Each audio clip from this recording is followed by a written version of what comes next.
Juga Allah berfirman dalam surah Al-Baqarah 155 sampai 157. A'udzu billahi minasyaitonir rajim wa lanabluwannakum bisyai'in minal khaufi wal ju'i wa naqsin minal amwali wal anfusi wath thamarat wa basyyiris sabirin alladziina idza asabathum musibatun qalu inna lillahi wa inna ilaihi raji'un ulaika 'alaihim shalawatun min rabbihim wa rahmah wa ulaika humul muhtadun. Dan sungguh kami pasti akan memberikan cobaan kepada kalian semua dengan sedikit ketakutan, kekhawatiran, kelaparan, kekurangan harta dan jiwa dan buah-buahan. Dan beritakanlah berita gembira kepada orang-orang yang sabar, yaitu orang-orang yang apabila ditimpa musibah mereka mengucapkan, kami milik Allah dan kami akan kembali kepada Allah. Mereka itulah akan mendapatkan keberkahan yang sempurna dan rahmat dari pencipta atau Rabb mereka. Dan mereka itulah orang-orang yang mendapat petunjuk. Kemudian juga dalam Asy-Syu'ara atau Asy-Syura, surah Asy-Syura ayat 43. A'udzu billahi minasyaitonir rajim wa laman sabara wa ghafara inna dzalika lamin azmil umur. Tetapi orang yang bersabar dan memaafkan sungguhnya perbuatan demikian itu termasuk hal-hal yang diutamakan. Ya di sini disebutkan tentang keutamaan sabar ya. Dan kadang-kadang subhanallah cobaan itu kalau kita ambil hikmahnya, kita akan betul-betul tahu kalau itu rasa sayang kasih sayangnya Allah. Ya ada hadis yang berbunyi Inna Allah idza ahabba 'abdan ibtalah. Allah kalau cinta seorang hamba justru Allah mengujinya. Jadi ternyata ujian itu teman-teman sekalian yang datang itu seperti memangkas sisa umur kita dalam ketaatan. Ya. Karena kalau lagi sakit misalnya, biasa ke diskotik temannya ajak, dia nggak mau lagi pergi. Seperti dipangkas dia harus dalam keadaan itu tidak berbuat dosa dalam beberapa hari. Gitu kan. Dan juga dia sebenarnya sedang dibersihkan dosanya, sedang ditinggikan derajatnya, sedang banyak yang terjadi ya, yang Allah SWT berikan. Ada satu syekh di Riyadh terjadi kisah nyata di Saudi ini, dia seringkali datangi rumah sakit, kunjungin rumah sakit. Ada satu anak muda itu kakinya digips semuanya sudah mungkin 2 tahun dibuka-buka gitu kan, jadi dia sakit itu. Terus syekh ini tanya, kata Pak dokter ini yang pasien paling kesian ini, paling lama orang ini gitu kan. Jadi sudah berapa kali pernah dibuka, ternyata masih butuh, dianu lagi segala macam. Maka dia bilang, syekhnya bilang, saya waktu datang, saya coba memilih kalimat yang paling tepat supaya dia mau sabar gitu. Begitu saya datang, saudaraku bersabarlah. Dia bilang, syekh jangan bilang sabar. Bilang saja, ya bersyukurlah kamu karena dapat cobaan ini. Kata syekhnya, kenapa kok malah bilang begitu? Kok bisa kamu pasien paling lama sini sampai 2 tahun, kaki kamu nggak bisa bergerak, dan kamu bilang bersabar. Dia bilang, syekh demi Allah, saya dulu 2 tahun lalu sebelum kejadian ini, saya adalah orang yang paling jauh dari agama. Tiap hari kerja saya foya-foya. Pokoknya banyak buat dosa dah. Saya ini kejadiannya 2 tahun lalu ini tabrakan. Sampai kaki saya patah. Gitu kan. Dan setelah saya masuk rumah sakit, pekan-pekan pertama memang saya sedih, saya sumpah, saya segala macam.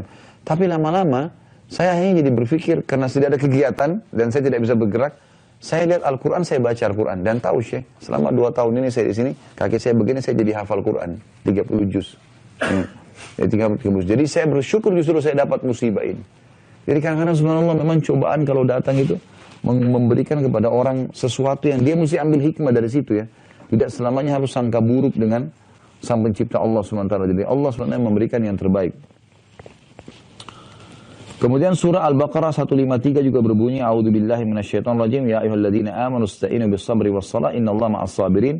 Hai orang beriman, orang-orang beriman, jadikanlah sabar dan salat sebagai penolongmu. Sesungguhnya Allah beserta orang-orang yang sabar.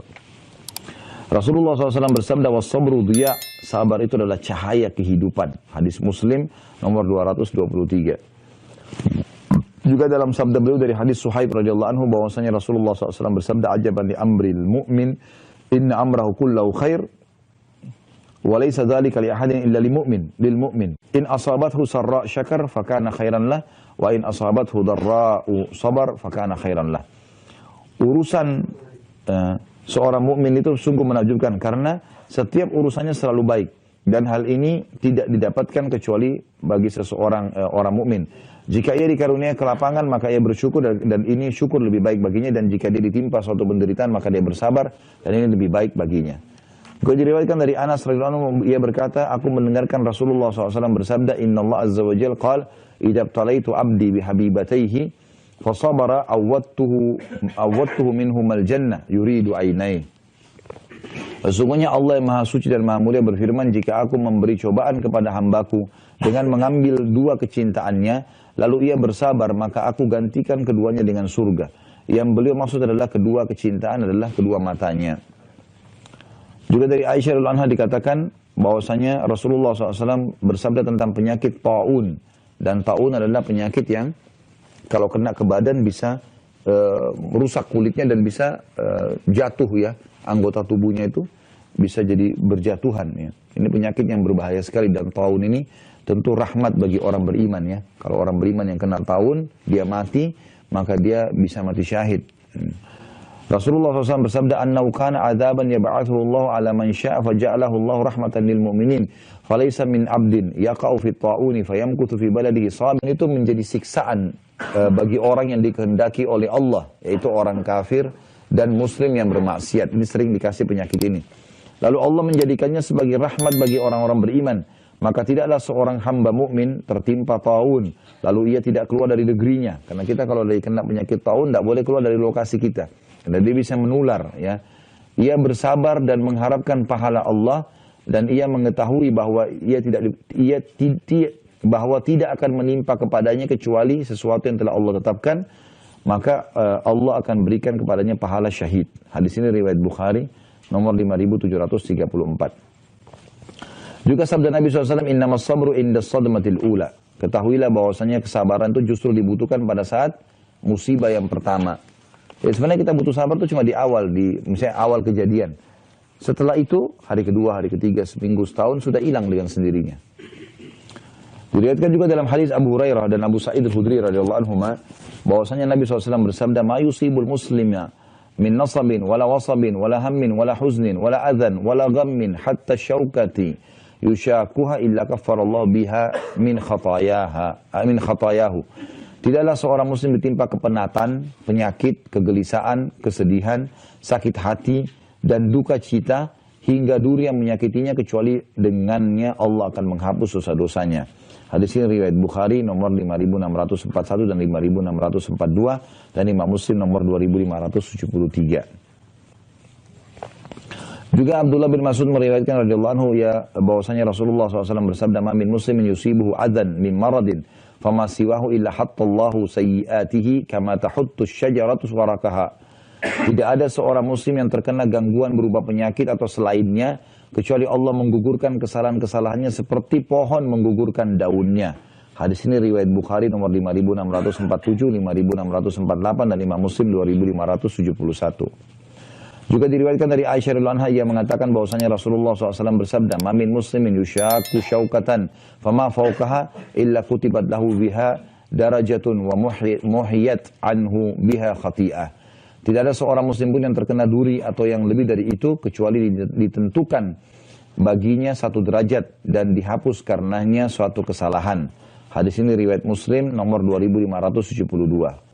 Abu Hurairah juga meriwayatkan bahwa Rasulullah SAW bersabda, "Man yuridillahu bihi khairan yusib minhu."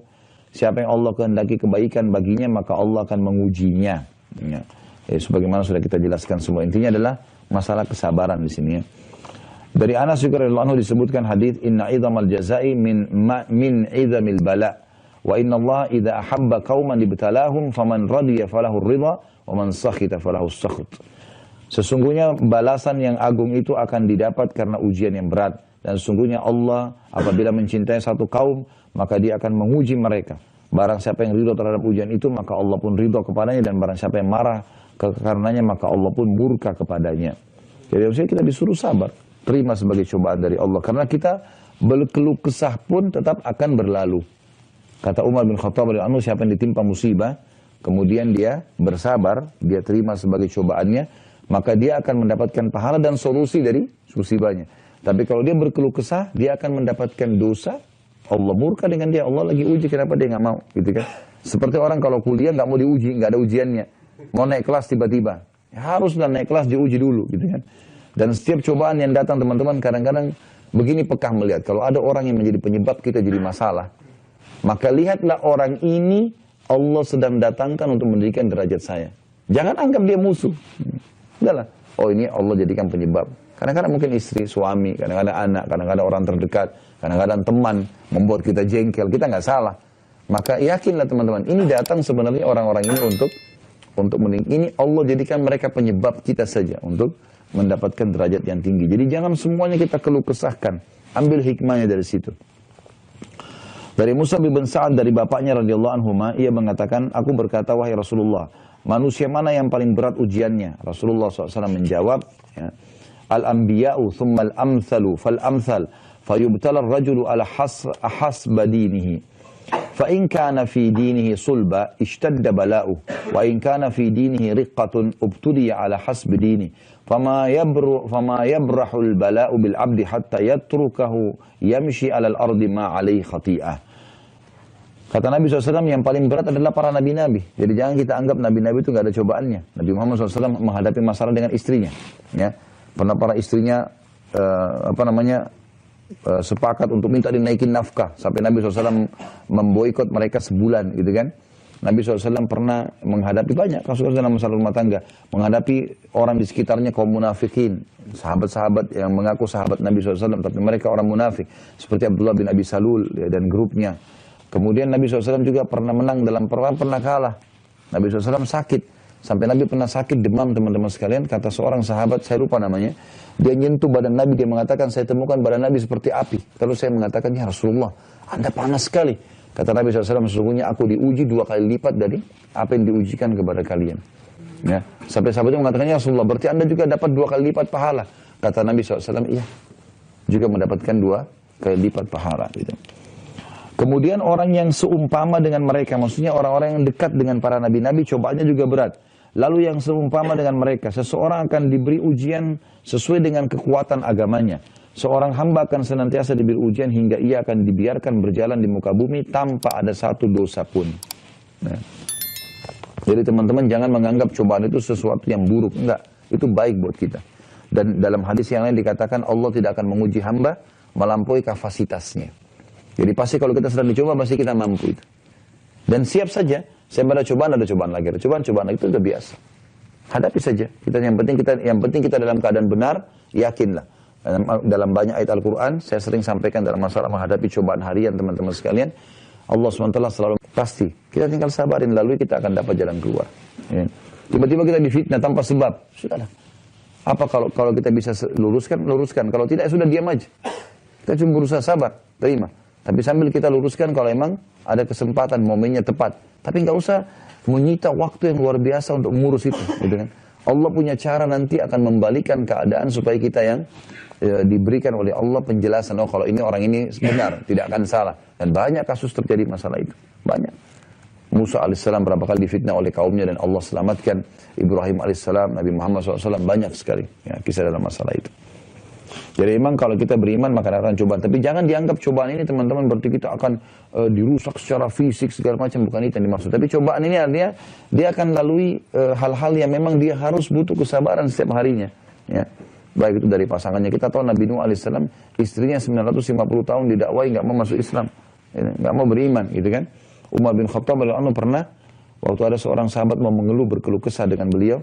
Karena istrinya ngangkat suaranya, kemudian datang ke rumah Umar, ternyata istri Umar juga begitu. Ya. Maka dia pulang. Lalu kata Nabi lalu kata Umar tahu orang itu datang, Umar kejar dia. Kenapa? Kenapa kau pulang? Kenapa nggak sampaikan keluh kesahmu? Dia bilang masalah kita sama, Amirul Mukminin. Di rumah saya begitu, sekarang Anda juga hadapi. Kata Umar bin Khattab, dia masak buat saya, dia cuciin baju buat saya, dia lahirin anak. Bukan di situ. Maka ada cobaan-cobaan yang datang. Tapi seseorang sabar hadapi. Dia coba luruskan, dia coba laluilah gitu. Tapi kalau orang menganggap teman-teman dia tidak ada cobaan sama sekali, ini berarti seperti orang yang tidak ada iman. Karena memang cobaan pasti akan datang, tapi itu kebaikan buat seseorang muslim.